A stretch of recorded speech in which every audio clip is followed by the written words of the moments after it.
నమస్కారం leader Bhaskar news కి స్వాగతం. హెడ్లైన్ చూద్దాం.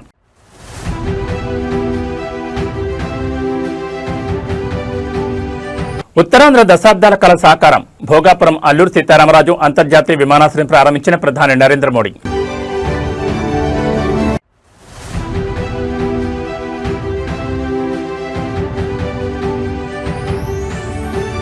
భోగాపురం విమానాశ్రయం వద్ద గవర్నర్ నజీర్ కు సీఎం చంద్రబాబు ఘన స్వాగతం.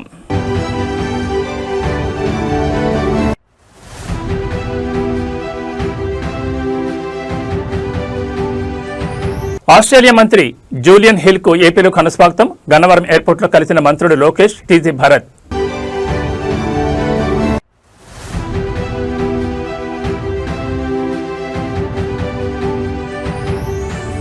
విదేశాలకు వెళ్లే తెలంగాణ కార్మికులకు ప్రభుత్వం పూర్తి రక్షణ. సీఎం రేవంత్ రెడ్డి కీలక నిర్ణయాలు. ఉత్తరాంధ్ర ప్రజల దశాబ్దాల నిరీక్షణకు తెరపడింది. విజయనగరం జిల్లా భోగాపురంలో అత్యంత ప్రతిష్టాత్మకంగా నిర్మించిన అల్లూరి సీతారామరాజు అంతర్జాతీయ విమానాశ్రయాన్ని భారత ప్రధాని నరేంద్ర మోడీ అధికారికంగా ప్రారంభించి జాతికంకితం చేశారు. ఉత్తరాంధ్ర పారిశ్రామిక పర్యాటక రంగాలు విమాన వేగంతో దూసుకెళ్లేలా ఈ ఎయిర్పోర్ట్ను అందుబాటులోకి తీసుకొచ్చారు. విజయనగరం, విశాఖపట్నం పరిధిలో ప్రపంచ స్థాయి సదుపాయాలతో రూపుదిద్దుకున్న ఈ విమానాశ్రయం ప్రాంతీయ కనెక్టివిటీకి సరికొత్త ఊపునివ్వనుంది. విప్లవ వీరుడు అల్లూరి సీతారామరాజు పేరుతో ఆవిష్కృతమైన ఈ గ్రీన్ఫీల్డ్ ఎయిర్పోర్ట్ ను ప్రారంభించిన అనంతరం ప్రధాని మోడీ మాట్లాడుతూ ఆంధ్రప్రదేశ్ సముద్ర తీర ప్రాంత అభివృద్ధిలో, ముఖ్యంగా ఉత్తరాంధ్ర పురోగతిలో ఈ ఎయిర్పోర్ట్ కీలక మైలురాయిగా నిలుస్తుందన్నారు. భోగాపురం ఎయిర్పోర్ట్ అందుబాటులోకి రావడంతో అంతర్జాతీయ స్థాయిలో విమాన రాకపోకలు పెరగడమే కాకుండా స్థానిక యువతకు పెద్ద ఎత్తున ఉపాధి అవకాశాలు లభించనున్నాయి. ఫార్మా, ఐటీ, టూరిజం రంగాలు విస్తరించడానికి ఈ ఎయిర్పోర్ట్ ఒక ప్రధాన ఇంజన్ గా మారబోతుందని నిపుణులు స్పష్టం చేస్తున్నారు. భోగాపురం విమానాశ్రయం ప్రారంభంతో ఉత్తరాంధ్ర సరికొత్త శిఖరాలకు చేరుకోనుంది. तस्वीरों में नजर आएगा. दीवारों पर भी बंगाल की खाड़ी और समुद्री विरासत की झलक यहाँ पर दिखाई दे रही है. तो భోగపురం ఆంధ్రప్రదేశ్ ముఖ్యమంత్రి నారా చంద్రబాబు నాయుడు భోగాపురం అంతర్జాతీయ విమానాశ్రయానికి చేరుకున్నారు. విమానాశ్రయం వద్దకు విచ్చేసిన ఆంధ్రప్రదేశ్ గవర్నర్ ఎస్ అబ్దుల్ నజీర్ కు ముఖ్యమంత్రి చంద్రబాబు మర్యాదపూర్వకంగా అత్యంత ఆత్మీయంగా ఘన స్వాగతం పలికారు. గవర్నర్ రాకతో భోగాపురం విమానాశ్రయం ప్రాంగణంలో కోలాహలం నెలకొంది. ఉత్తరాంధ్ర పర్యటనలో భాగంగా భోగాపురం అంతర్జాతీయ విమానాశ్రయం వద్దకు చేరుకున్న గవర్నర్ అబ్దుల్ నజీర్ కు సీఎం చంద్రబాబు పూలగుత్తిని అందించి స్వాగతం పలికారు. ప్రభుత్వ ఉన్నతాధికారులు, ప్రజాప్రతినిధులు కూడా గవర్నర్ను కలుసుకుని ప్రోటోకాల్ ప్రకారం సాదరంగా ఆహ్వానించారు. ఈ సందర్భంగా భోగాపురం ఎయిర్పోర్ట్ ప్రాజెక్టు పురోగతి మరియు అభివృద్ధి కార్యక్రమాలపై పలు అంశాలను గవర్నర్కు వివరించారు. ఉత్తరాంధ్ర అభివృద్ధికి అత్యంత కీలకమైన భోగాపురం అంతర్జాతీయ విమానాశ్రయం త్వరగా పూర్తి కావడం, పర్యటనలు వేగవంతం కావడం ప్రాంతీయ కనెక్టివిటీకి సరికొత్త ఊపునిస్తోంది. రాజ్భవన్ ప్రతినిధులతో పాటు రాష్ట్ర మంత్రివర్గ సభ్యులు, సీనియర్ అధికారులు ఈ పర్యటన కార్యక్రమంలో పాల్గొన్నారు. వీఐపీల రాకతో భోగాపురం పరిసరాల్లో భారీ భద్రత ఏర్పాటు చేశారు.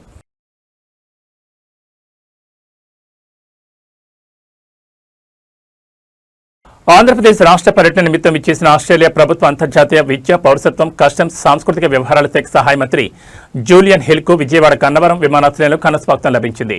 శుక్రవారం రాత్రి విమానాశ్రయానికి చేరుకున్న ఆయనకు ఏపీ విద్య, ఐటీ శాఖల మంత్రి నారా లోకేష్, పరిశ్రమల శాఖ మంత్రి టీజీ భరత్ నేరుగా వెళ్లి ఆత్మీయంగా స్వాగతం పలికారు. విజయవాడ గన్నవరం ఎయిర్పోర్ట్ లో మంత్రులు నారా లోకేష్, టీజీ భరత్ ఆస్ట్రేలియా మంత్రి జూలియన్ హిల్ కు పూలగుత్తి అందించి నమస్కరిస్తూ సాదరంగా ఆహ్వానించారు. ఈ పర్యటనలో భాగంగా ఆస్ట్రేలియా, ఆంధ్రప్రదేశ్ మధ్య అంతర్జాతీయ విద్య, నైపుణ్యాభివృద్ధి, సాంకేతిక రంగాల్లో ద్వైపాక్షిక భాగస్వామ్యంపై కీలక చర్చలు జరగనున్నాయి. ముఖ్యంగా ఏపీ యువతకు విదేశీ విద్యా సదుపాయాలు, నైపుణ్య శిక్షణ కల్పించే అంశాలపై దృష్టి సారించనున్నారు.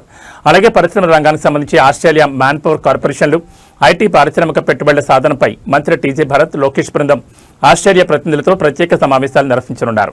సాంస్కృతిక, పౌరసత్వ వ్యవహారాల్లో పరస్పర సహకారాన్ని పెంపొందించుకోవడమే లక్ష్యంగా ఈ పర్యటన సాగనుంది. ఆస్ట్రేలియా మంత్రి పర్యటన ఏపీ విద్యా, పారిశ్రామిక రంగానికి మరింత బోతాన్నిస్తుందని విశ్లేషకులు భావిస్తున్నారు.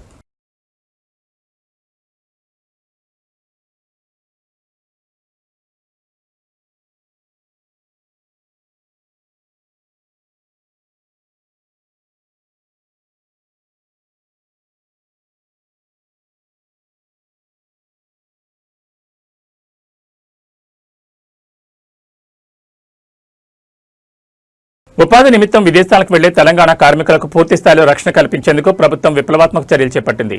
విదేశాల్లో ఉద్యోగ శిక్షణ, పాస్పోర్ట్ల జారీతో పాటు అక్కడి మ్యాన్ పవర్ కంపెనీలతో నేరుగా ఒప్పందాలు చేసుకునే బాధ్యతను టామ్కామ్కు అప్పగించాలని ముఖ్యమంత్రి రేవంత్ రెడ్డి ఆదేశించారు.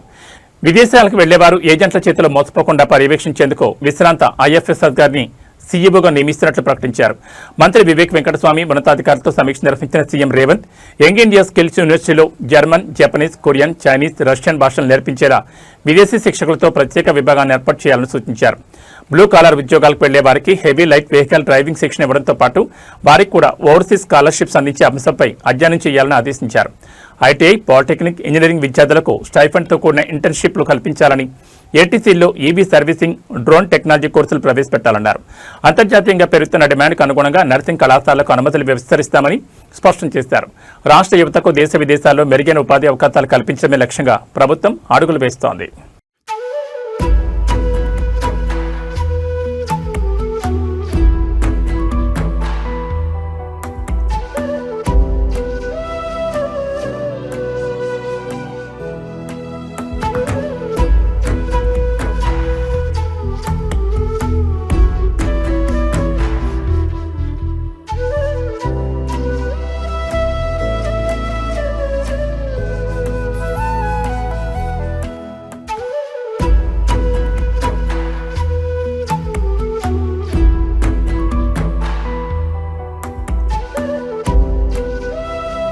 తెలంగాణ రాష్ట్రానికి పారిశ్రామిక పెట్టుబడులను ఆకర్షించడమే లక్ష్యంగా ప్రభుత్వం మరో కీలక ముందడుగు వేసింది. హైదరాబాద్ ఎంసీఆర్ హెచ్ఆర్డీలోని బోధి పెవిలియన్లో ముఖ్యమంత్రి యనమల రేవంత్ రెడ్డితో confederation of Indian industry northern regional council ప్రతినిధుల బృందం మర్యాదపూర్వకంగా సమావేశమైంది. రాష్ట్రంలో ఉన్న పారిశ్రామిక అనుకూలతలపై సీఎం రేవంత్ రెడ్డి సందర్భంగా కీలక చర్చలు జరిపారు. ఈ ప్రత్యేక సమావేశంలో సీఎం సలహాదారు వేముల రామకృష్ణారావుతో పాటు పలువురు సీనియర్ ఐఏఎస్ అధికారులు, పారిశ్రామిక రంగ దిగ్గజాలు పాల్గొన్నారు. తెలంగాణలో పరిశ్రమల స్థాపనకున్న మౌలిక వసతులు, ఈజ్ ఆఫ్ డూయింగ్ బిజినెస్ మరియు నూతన పారిశ్రామిక సిఐఐ నార్థన్ రీజనల్ కౌన్సిల్ ప్రతినిధులకు ముఖ్యమంత్రి వివరించారు. ఉత్తర భారతదేశానికి చెందిన బహుళజాతి కంపెనీలు తెలంగాణలో పెట్టుబడి పెట్టేందుకు ముందుకు రావాలని పిలుపునిచ్చారు. రాష్ట్రంలో పారిశ్రామిక ప్రగతి ద్వారా స్థానిక యువతకు ఉపాధి అవకాశాలు పెంచడమే తమ ప్రభుత్వ ప్రాధాన్యతని సీఎం స్పష్టం చేశారు. రేవంత్ రెడ్డి విజన్ మరియు ప్రభుత్వం ఇస్తున్న ప్రోత్సాహం పట్ల సిఐఐ ప్రతినిధి బృందం హర్షం వ్యక్తం చేస్తూ రాష్ట్రంలో పెట్టుబడులుకున్న అవకాశాలపై సానుకూలంగా స్పందించింది. సిఐఐ ప్రతినిధులతో సీఎం రేవంత్ రెడ్డి భేటీ తెలంగాణ పారిశ్రామిక రంగానికి మరింత ఊతాన్నివ్వనుంది.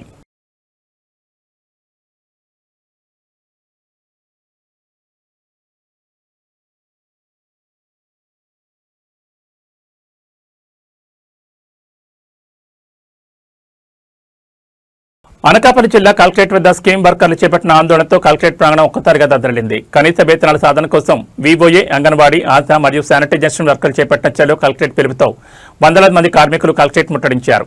అధికారులు, పోలీసుల వైఖరిపై తీవ్ర ఆగ్రహం వ్యక్తం చేస్తూ పెద్ద ఎత్తున నినాదాలతో హోరెత్తించారు. సుప్రీంకోర్టు ఉత్తర్వుల ప్రకారం ప్రతి స్కీమ్ వర్కర్కు నెలకు 26,000 రూపాయల కనీస వేతనం చెల్లించాలని కార్మికులు డిమాండ్ చేశారు. దశాబ్దాలుగా ప్రభుత్వ పథకాలను ప్రజల్లోకి తీసుకెళ్లడంలో కీలక పాత్ర పోషిస్తున్న తమ శ్రమను ప్రభుత్వాలు చౌకగా చూస్తున్నాయని ఆవేదన వ్యక్తం చేశారు. కనీస గుర్తింపు లేకుండా సరైన వేతనాలు ఇవ్వకుండా పనిచేయించడం దారుణమన్నారు. అనకాపల్లి నలుమూల నుంచి కలెక్టరేట్కు వేలాది మంది శ్రామిక మహిళలు తరలి రావడంతో భారీగా పోలీసు బలగాలను మోహరించారు. పెరిగిన ధరలకు అనుగుణంగా వేతనాలు పెంచాలని, అప్పటి వరకు ప్రభుత్వ సంక్షేమ పథకాలు తమకు కూడా వర్తింపజేయాలని స్పష్టం చేశారు. తమ డిమాండ్లు నెరవేర్చే వరకు పోరాటాన్ని ఆపేది లేదని హెచ్చరించారు. కార్మికుల ఆందోళనతో అనకాపల్లి కలెక్టరేట్ వద్ద తీవ్ర ఉద్రిక్త వాతావరణం నెలకొంది.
భద్రాచలం వద్ద గోదావరి నది ఉగ్రరూపం దాలుస్తోంది. ఎగువ ప్రాంతాల నుంచి భారీగా వరద నీరు చేరుతుండటంతో నీటి మట్టం వేగంగా పెరుగుతోంది.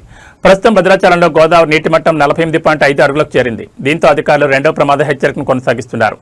ఎగువన కురుస్తున్న భారీ వర్షాల తోడు పరివాహక ప్రాంతాల నుంచి వస్తున్న వరద ప్రవాహంతో భద్రాచలం వద్ద గోదావరి నీటి మట్టం గంటకు పెరుగుతోంది. నీటి మట్టం 48.5 అడుగులు దాటడంతో రెండవ ప్రమాద హెచ్చరిక అమల్లో ఉంది. స్నానఘట్టాలు, రామాలయం పరిసరాల్లోకి వరదలు చేరడంతో పాటు లోతట్టు ప్రాంతాలు జలమయమయ్యే ప్రమాదం ఏర్పడింది. పరిస్థితి తీవ్ర దృష్ట్యా జిల్లా యంత్రాంగం, పునరావాస బృందాలు పూర్తి స్థాయిలో అప్రమత్తమయ్యాయి. ముంపు ప్రమాదం ఉన్న గ్రామాల ప్రజలను సురక్షిత ప్రాంతాలకు, పునరావాస కేంద్రాలకు తరలిస్తున్నారు. అత్యవసరమైతే తప్ప ప్రజలు బయటకు రాకూడదని, నదీ తీర ప్రాంతాలకు ఎవరూ వెళ్లకూడదని అధికారులు స్పష్టమైన ఆదేశాలు జారీ చేశారు. గోదావరి వరద ప్రవాహాన్ని అధికారులు నిరంతరం పర్యవేక్షిస్తున్నారు.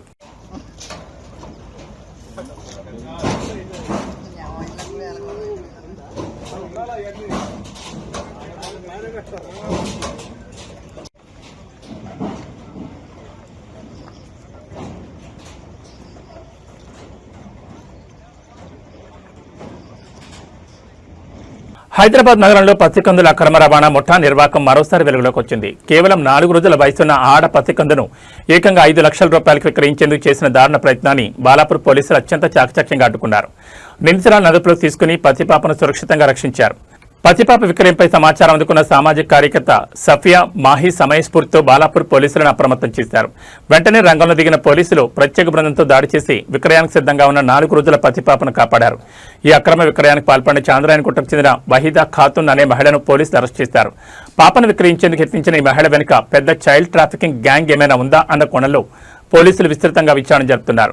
పత్తికందును ఎక్కడి నుంచి తీసుకొచ్చారు, తల్లిదండ్రులు ఎవరు అనే అంశాలపై బాలాపూర్ పోలీసులు ఆరా తీస్తున్నారు. రక్షించిన పత్తిపాపను శిశు సంక్షేమ శాఖ అధికారులకు అప్పగించేందుకు చర్యలు చేపట్టారు.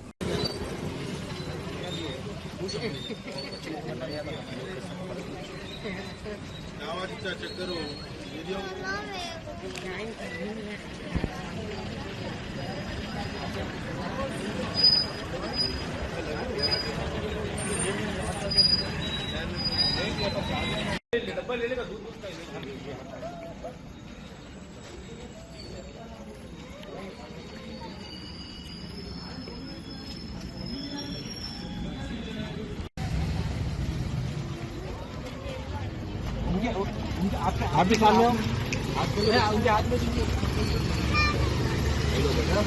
उनको भी दो। नहीं आप नहीं मांग, आप रखो बेटे, इधर आ जाओ, उनको दो, देखिए गर्दन, हाँ गर्दन देखिए, इधर चलो पीएस का बोर्ड आता। बाबा तुम जो फोन कर रहा हूँ,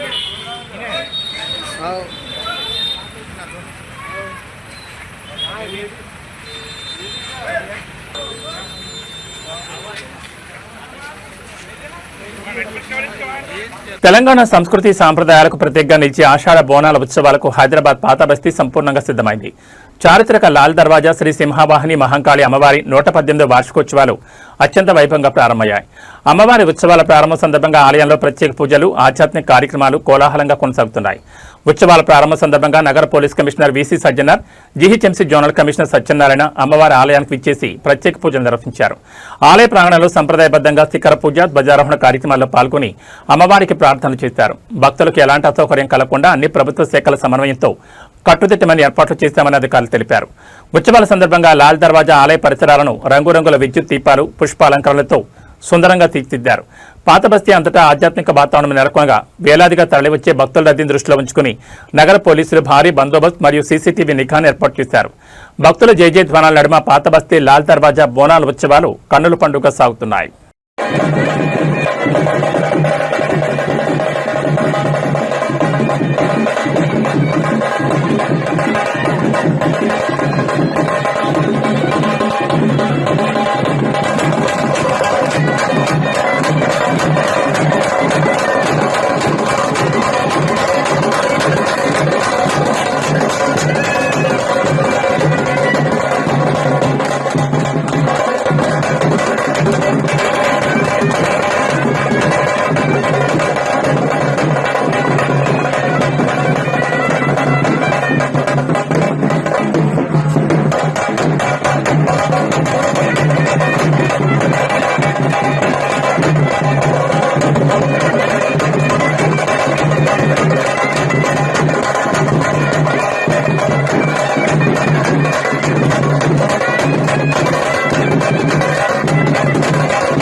సినీ ప్రియులకు మరియు నటి రష్మిక మందన అభిమానులకు షాకింగ్ న్యూస్.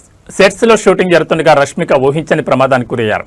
ఒక భారీ డాన్స్ సీన్ చిత్రీకరిస్తున్న సమయంలో ఆమె తీవ్రంగా గాయపడినట్లు సమాచారం బయటకొచ్చింది. దీంతో వెంటనే ఆమెను పరిశీలించిన వైద్యులు కీలక సూచనలు చేశారు. సినీ వర్గాల నుంచి అందుతున్న సమాచారం ప్రకారం డాన్స్ రిహార్సల్స్ లేదా సీన్ షూట్ చేస్తున్న క్రమంలో రష్మిక తుంటి భాగానికి బలమైన గాయమైనట్లు వైద్యులు వెల్లడించారు. పరిస్థితి తీవ్రతను పరిశీలించిన వైద్య నిపుణులు రష్మికకు కనీసం 6 వారాల పాటు పూర్తి విశ్రాంతి అవసరమని ఖచ్చితంగా సూచించారు. వరుస పాన్ ఇండియా సినిమాలతో ఎంతో బిజీగా ఉన్న రష్మిక హఠాత్తుగా గాయపడడంతో ఆమె నటిస్తున్న పలు చిత్రాల షూటింగ్లు తాత్కాలికంగా వాయిదా పడే అవకాశం కనిపిస్తోంది. ఆమె త్వరగా కోలుకోవాలని, మళ్లీ మునుపటి ఉత్సాహంతో సెట్స్లోకి అడుగుపెట్టాలని కోరుకుంటూ సోషల్ మీడియా వేదిక అభిమానులు మెసేజ్లు పోస్ట్ చేస్తున్నారు. రష్మిక ఆరోగ్య పరిస్థితికి సంబంధించి మరిన్ని అధికారిక వివరాలు త్వరలోనే వెల్లడవనున్నాయి.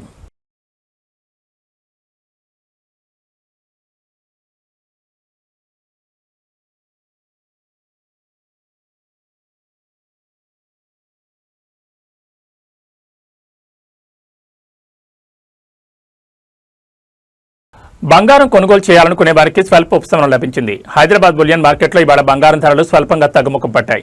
గడిచిన కొద్ది రోజులుగా హెచ్చుతగ్గులకు లోనవుతున్న పసిడి రేట్లు ఈ రోజు స్వల్పంగా తగ్గడంతో కొనుగోలుదారులు కాస్త ఊపిరి పీల్చుకుంటున్నారు. ఇవాళ మార్కెట్లో 24 క్యారెట్ల 10 గ్రాముల మేలిం బంగారం ధర ₹380 తగ్గి 1,44,220కి చేరింది. అదేవిధంగా ఆభరణాల తయారీకి ఉపయోగించే 22 క్యారెట్ల 10 గ్రాముల పసిడి ధర ₹350 తగ్గి 1,32,200గా పలుకుతోంది.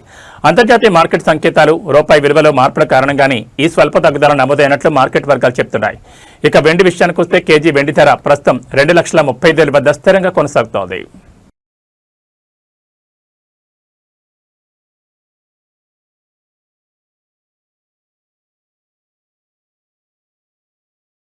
తెలుగు రాష్ట్రాల్లో భిన్నమైన వాతావరణ పరిస్థితులు నెలకొన్నాయి. ఒకవైపు తెలంగాణలోని కొన్ని ప్రాంతాల్లో వర్షాలు కురుస్తుంటే మరోవైపు అనేక జిల్లాల్లో కరువు ఛాయలు అలుముకున్నాయి. అటు ఆంధ్రప్రదేశ్లో తొలి 2 నెలల్లో తీవ్ర వర్షాభావం వేధించినప్పటికీ రాబోయే ఆగస్టు సెప్టెంబర్ నెలలో అధిక వర్షాలు కురుస్తాయని ఐఎండీ తెలిపింది. తెలంగాణలోని ఉత్తర జిల్లాలో కొండపొత్త వర్షాలు కురవగా దక్షిణ తెలంగాణ ప్రాంతాల్లో మాత్రం చుక్క నీరు లేక కరువు పరిస్థితులు తాండవిస్తున్నాయి. నారాయణపేట, భద్రాద్రి కొత్తగూడెం, జోగులాంబ, గద్వాల, మహబూబాబాద్, వనపర్తి, యాదాద్రి, సూర్యాపేట్, మేడ్చల్, ఖమ్మం, వరంగల్, హన్మకొండ, జనగాంతో సహా 13 జిల్లాల్లో తీవ్ర లోటు వర్షపాతం నమోదైంది. సరైన సమయానికి వర్షాలు పడకపోవడంతో వేసిన ఖరీఫ్ పంటలు ఇప్పటికే దెబ్బతిని రైతన్నలు తీవ్ర దిగులు చెందుతున్నారు. అటు ఆంధ్రప్రదేశ్ విషయానికి వస్తే నైరుతి రుతుపవనాల సీజన్ ప్రారంభమైన తొలి 2 నెలలు వర్షాలు లేక ఎండిపోయిన పొలాలకు ఐఎండీ బిగ్ రిలీఫ్ ఇచ్చింది. ఆగస్టు సెప్టెంబర్ నెలలో రాష్ట్ర వ్యాప్తంగా సాధారణ కంటే అధిక వర్షపాతం నమోదవుతుందని వాతావరణ శాఖ వెల్లడించింది.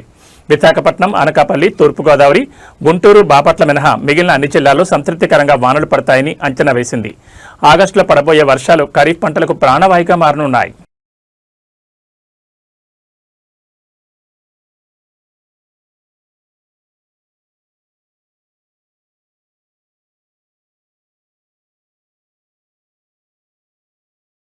కంది మండల నాయి బ్రాహ్మణ సేవా సంఘం నూతన కార్యవర్గ ఎన్నికలు శుక్రవారం కంది మండల కేంద్రంలో ఘనంగా నిర్వహించారు. ఈ ఎన్నికల్లో సంఘం నూతన గౌరవ అధ్యక్షులుగా చేర్యాల నరసింహులు, అధ్యక్షులుగా రామచందర్, ఉపాధ్యక్షులు ఆనంద్, ప్రధాన కార్యదర్శిగా ఎర్దనూర్ వెంకటేష్, కోశాధికారిగా కంది రాజేందర్, ప్రచార కార్యదర్శిగా కాశీపురం రాజు, ముఖ్య సలహాదారులుగా జలకల్ దుర్గయ్య, అశోక్, కాశీపురం గోపాల్, ఇంద్రకరణ్, అశోక్, బ్యాతల్ మధుసూదన్, చేర్యాల మురళి, చేర్యాల రఘునందన్ ఏకగ్రీవంగా ఎన్నికయ్యారు. ఈ సందర్భంగా నూతన కార్యవర్గ సభ్యులు మాట్లాడుతూ సంఘ అభివృద్ధితో పాటు నాయి బ్రాహ్మణ సమాజ ఐక్యత, సంక్షేమం, సేవా కార్యక్రమాలకు అత్యంత ప్రాధాన్యత ఇస్తూ సమిష్టిగా పనిచేస్తామని తెలిపారు. బాధ్యతగా వ్యవహరిస్తూ సంఘ అభ్యున్నతికి పాటుపడతామని తెలిపారు. తమ ఎన్నికకు సహకరించిన ప్రతి ఒక్కరికి ఈ సందర్భంగా కృతజ్ఞతలు తెలిపారు. ఈ కార్యక్రమంలో నాయి బ్రాహ్మణ సేవా సంఘం జిల్లా వర్కింగ్ ప్రెసిడెంట్ శివకాంతం, ప్రధాన కార్యదర్శి రాజారాం, డివిజన్ అధ్యక్షులు చేర్యాల ఆంజనేయులు, సంగారెడ్డి పట్టణ గౌరవ అధ్యక్షులు దత్తాత్రి, అధ్యక్షులు లకుడారం మాణిక్ ప్రభు, వర్కింగ్ ప్రెసిడెంట్ సాయినాథ్, యువసేన జిల్లా అధ్యక్షులు మారేపల్లి నరసింహులు, యువత అధ్యక్షులు చరణ్, కోశాధికారి హనుమంతు, కంది మండల కమిటీ సభ్యులు తదితరులు పాల్గొన్నారు. ఈ సంగారెడ్డి నుండి పట్టణ కమిటీ ఇక్కడికి పిలిపించడం జరిగింది. వాళ్ళ ఆధ్వర్యం జరిగింది కాబట్టి మేమందరం వచ్చాము. సాయినాథ్, మాణిక్ ప్రభు, అంజనేయులు గారు మరియు ఇంకా హనుమంత్ గారు, దత్తాత్రేయ నాయ్ గారు, మరి చరణ్ నాయ్ గారు వీళ్ళందరూ వచ్చారు. ఈ కమిటీ పిలిచింది. నర్సింహులు కమిటీ ఆధ్వర్యంగా జిల్లా నాయ బ్రాహ్మణ సేవా సంఘం ఆధ్వర్యంగా మామిళ్ళ నాయక్ జిల్లా అధ్యక్షులు, జిల్లా కార్యవర్గం వచ్చి ఇక్కడ సంఘటిత పట్టణ కార్యవర్గము కలిసి ఈ ఆందోళన మన కంది మండల నాయ బ్రాహ్మణ సేవా సంఘాన్ని ఎన్నుకోవడం జరిగింది. ఈరోజు ఈ సందర్భంగా గ్రామాల్లో ఉన్నటువంటి అన్ని గ్రామాలు 16 గ్రామాలు ఉన్నాయి ఇక్కడ. ఈ గ్రామాల్లో గ్రామాన కమిటీలు వేసి 16వ నంబర్ను తీసుకుపోయి 40, 36, 40, 40 వరకు తీసుకుపోయారు. ఇందులో ఎన్నో కులాలను ఇమ్మడింపజేసి ఇలా కలిపి మాకున్నటువంటి 16వ నంబర్ను 40 నంబర్ వరకు తీసుకుపోయినందున మాకు ఉద్యోగాలు రాకుండా చాలా ఆటంకం జరుగుతుంది. కాబట్టి అదొకటే కాకుండా మాకు నాయ బ్రాహ్మణులు కొందరు పేద నాయ బ్రాహ్మణులు ఉన్నారు.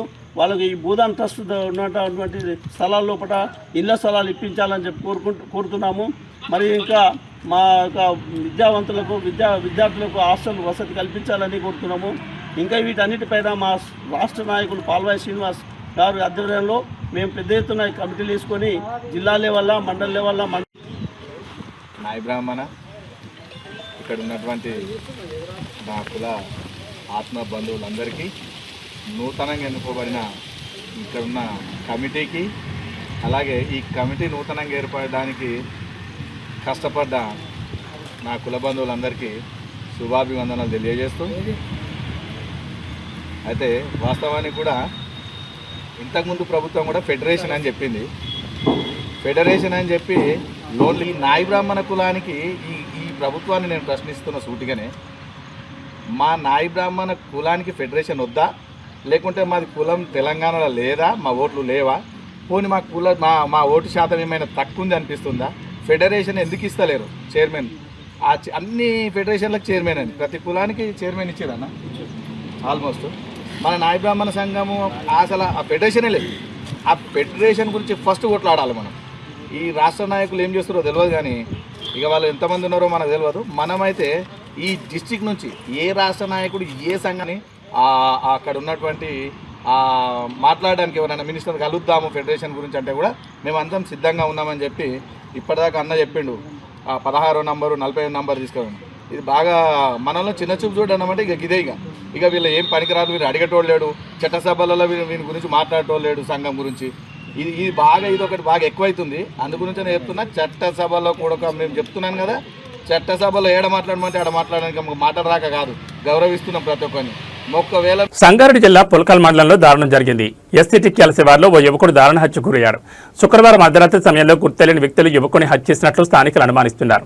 మృతుడు ముదిమాణిక్యం గ్రామానికి చెందిన మల్లికార్జునపల్లి తుడుం రాజుగా గుర్తించారు. మృతుడు రాజుకు భార్య, 2 చిన్నపిల్లలు ఉన్నారు. నిన్న అర్ధరాత్రి సమయంలో రాజు ఇంట్లో నుంచి బయటకు వెళ్లాడని, ఆ తర్వాత ఎంతకీ తిరిగి రాలేదని మృతుడి భార్య పోలీసులకు తెలిపారు. ఉదయానికల్లా ఒంటిపై రక్తపు మరకలతో రాజు శవమే కనిపించడంతో కుటుంబ సభ్యులు కన్నీరు మున్నీరుగా వెలిపిస్తున్నారు. సంఘటనా స్థలానికి చేరుకున్న జోగిపేట సిఐ అనిల్ కుమార్ మరియు పులకల్ పోలీసులు కేసు నమోదు చేసుకుని దర్యాప్తును వేగవంతం చేశారు. క్లోజ్ టీంను రంగంలోకి దించి ఘటనా స్థలంలో కీలక ఆధారాలు సేకరిస్తున్నారు. పగతో ఈ హత్య చేశారా లేక మరేదైనా కారణాలున్నాయా అనే కోణంలో పోలీసులు విచారణ జరుపుతున్నారు. అలాగే గ్రామంలోని సీసీ కెమెరాల ఫుటేజ్ను క్షుణ్ణంగా పరిశీలిస్తూ నిందితుల కోసం గాలింపు చర్యలు చేపట్టారు.